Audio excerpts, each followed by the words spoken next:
Despite saying that he would make Mohammed Bin Salman, the crown prince of Saudi Arabia, a pariah over the murder of journalist Jamal Khashoggi, Biden gave him a fist bump during his first visit to the Middle East as president. Met with MBS, the crown prince, went to Israel, went to the UAE, and he is rightfully taking some heat for that, specifically from progressive Democrats who are finally speaking out and criticizing their president. And I just want to play a couple of those critics. Obviously, we've got Bernie Sanders, followed up by Representative Ilhan Omar. Here's what Bernie had to say about that visit. You've referred to Saudi Arabia as a brutal dictatorship that crushes democracy. Should Biden have gone? No, I don't think so. You have a leader of that country who was involved in the murder of a Washington Post journalist. I don't think that type of government should be rewarded with a visit by the President of the United States.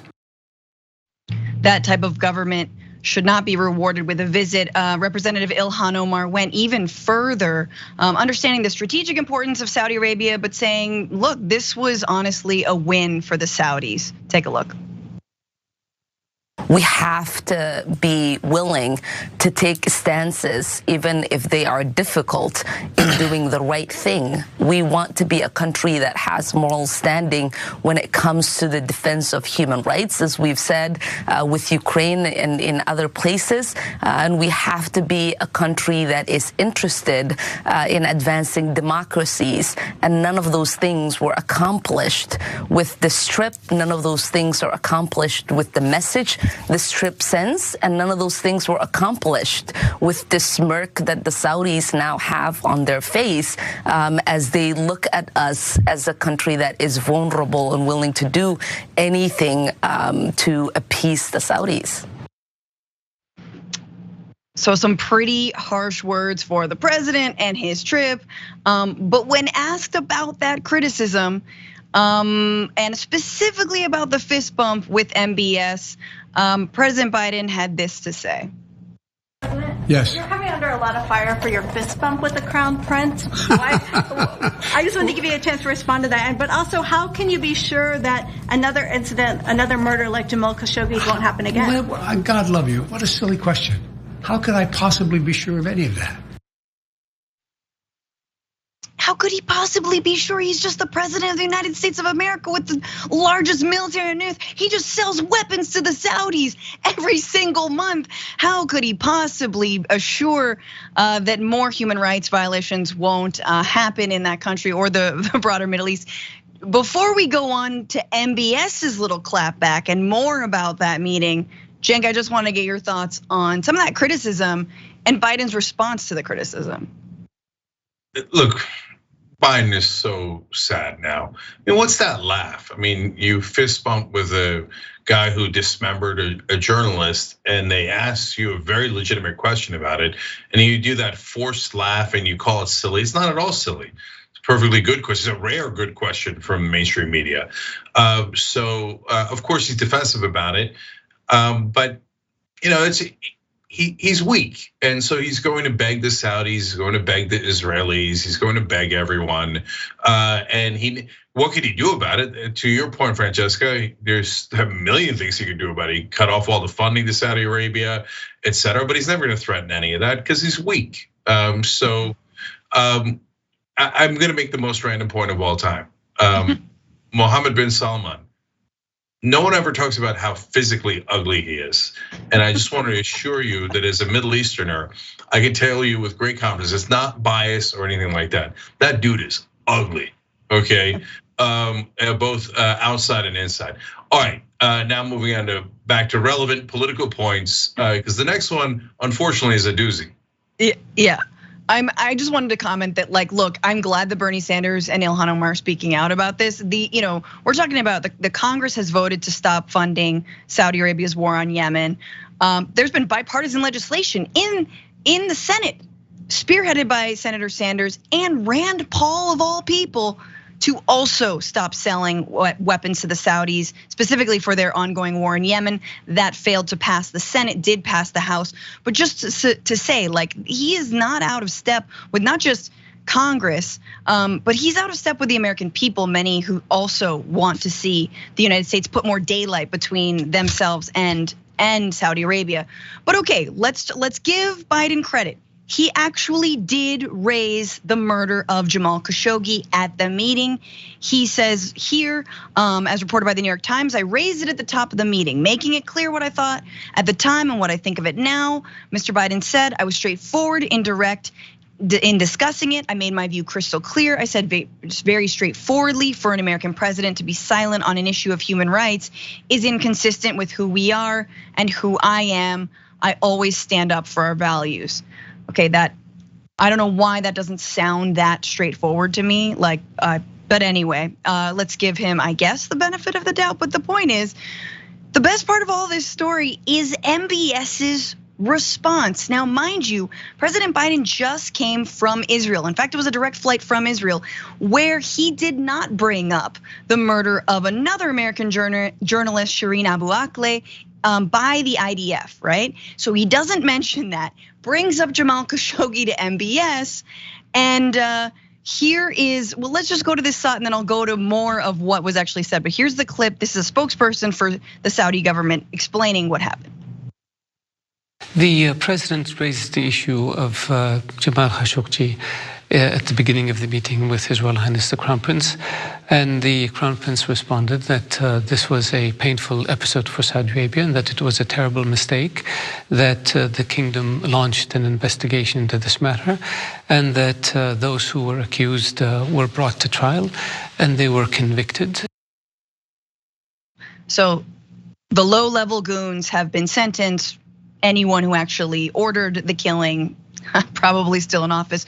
There you have MBS right there. But it went on from there. So when the US president brought up Khashoggi with the de facto Saudi ruler on Friday, the prince reportedly hit back, accusing Washington of hypocrisy by not investigating the killing of Palestinian American journalist Shireen Abu Akleh, and for allowing the abuse of inmates at Iraq's Abu Ghraib prison. So essentially, you do this too, bro. And also, what about your boys over in Israel who did the same thing? You didn't bring it up with them. I thought, you can't just suddenly bring it up with me. And honestly, MBS has a little bit of a point. If you're gonna consistently, you either bring up the murder of American journalists, in my opinion, or you don't. Now, MBS is like, he's an evil MFer. I don't give him any credit.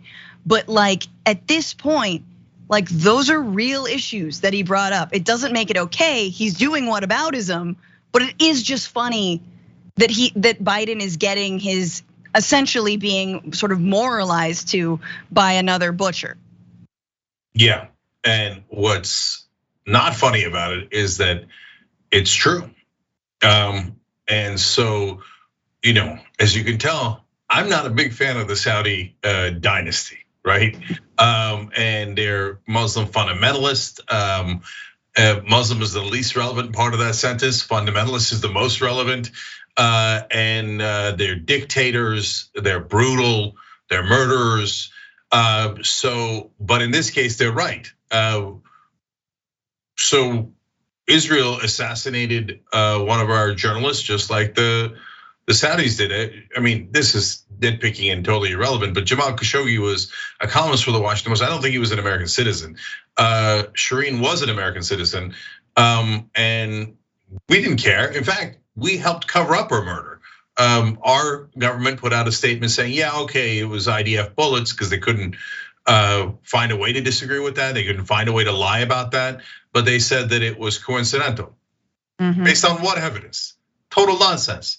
Everyone, including all the way up to CNN. I say that because it's mainstream media. They never ever do this. And I give them credit. They're like, no, it was clear. There was no other gunfire anywhere. It was aimed at her.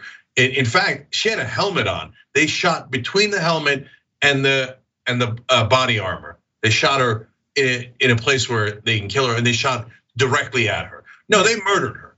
And Biden helped to cover that up. So I mean, I can go yell at Mohammed bin Salman about what a butcher he is, but Biden, who helped the Israelis murder another journalist, doesn't really have any legal or moral standing, I should say. And Abu Ghraib is right. Bunch of torturers, Dick Cheney, George Bush, and what did the Democrats do? They covered that up. Obama said, we don't look backwards, we look forwards. I'm never gonna get tired of that quote because of how ignorant it is. I mean, not ignorant, it's an obvious, such a preposterous lie. And all of the press bowed down and didn't question King Obama. Yeah. All crimes are in the past. If you don't look backward, you will never have accountability for any crime. What a preposterous thing to say. That was him saying, I love Dick Cheney and I'm gonna help covering up his torture. So now we have no moral standing with the butchers in Riyadh. So congratulations. By the way, to last random point to how weak Joe Biden is. Rand Paul is having a debate with Mitch McConnell about whether we should give funding to the Saudis. Rand Paul blocked the right-wing judge that Biden was going to put on the federal bench as a favor to Mitch McConnell getting nothing back. Because Rand Paul had another disagreement with Mitch McConnell as internal Republican politics. Biden's so weak.